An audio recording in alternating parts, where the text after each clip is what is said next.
સુરત જિલ્લાના બારડોલી તાલુકાના અલ્લુ ગામે આવેલા સરકાર માન્ય સસ્તા અનાજની દુકાનમાં સંચાલક દ્વારા ગેરરીતિ અપનાવતા સ્થાનિક આદિવાસી લાભાર્થીઓ દ્વારા ભારે હોબાળા સાથે બારડોલી મામલતદાર કચેરી ખાતે આવેદન આપવામાં આવ્યું હતું।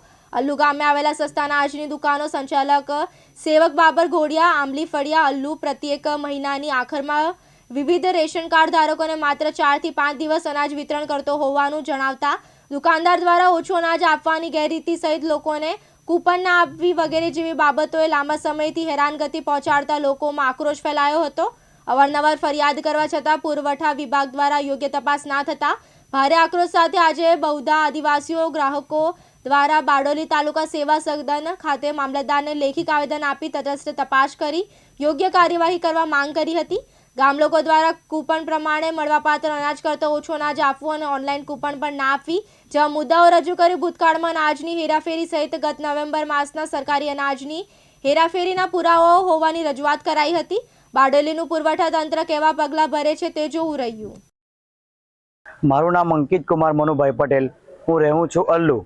અમારે સસ્તા અનાજની દુકાન ચલાવતા નામ સેવકભાઈ બાબરભાઈ પટેલ, તો અમે એમને રજૂઆત કરી કે અમને ઓનલાઈન કૂપન કેમ નથી આપતા। તે ભાઈ કહે છે કે મારી પાસે પ્રિન્ટર નથી। તો અમે એને ઘણો સમય કર્યો એમની જોડે, તો અમે પુરવઠા શાખાના અધિકારીઓને ફોન કર્યો તો તે આવ્યા।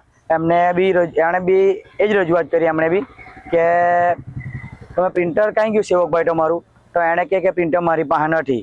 તો એ પોતે બી એવું કહે છે કે હું ઓનલાઈન કૂપન નથી આપતો અને કોરા કાગળ પર લખીને આપે છે એ।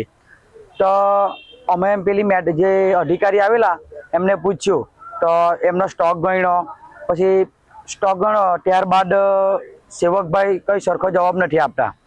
તો એમ ઘણા સમયથી ચાલતું આવે છે આવું, ને અમને ઓનલાઈન કૂપન બી નહીં આપે અને પોતાની મરજીથી દુકાન ચલાવે છે।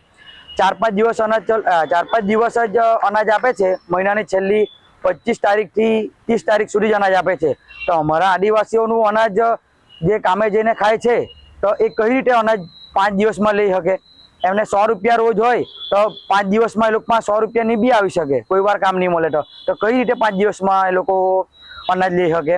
તો અમે તો એટલી વિનંતી છે મામલતદાર સાહેબને કે એમનું લાયસન્સ રદ કરવા વિનંતી। આમ ઘણા સમયથી ચાલતું આવે છે આવું। આના માટે આજે શું પગલાં લીધા તમે? અમે મામલતદાર શ્રી કચેરીમાં અમે આવેદનપત્ર આપ્યું છે।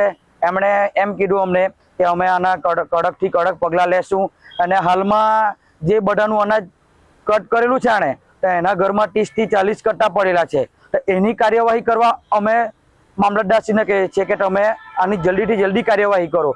ને આગળ પણ નવેમ્બર મહિનાનું અનાજ આણે હેરાફેરી કરી છે તેનું પણ અમારી પાસે વિડીયો છે। રમેશ ખંભાતી, દિવ્યાંગ ન્યૂઝ, બારડોલી, સુરત।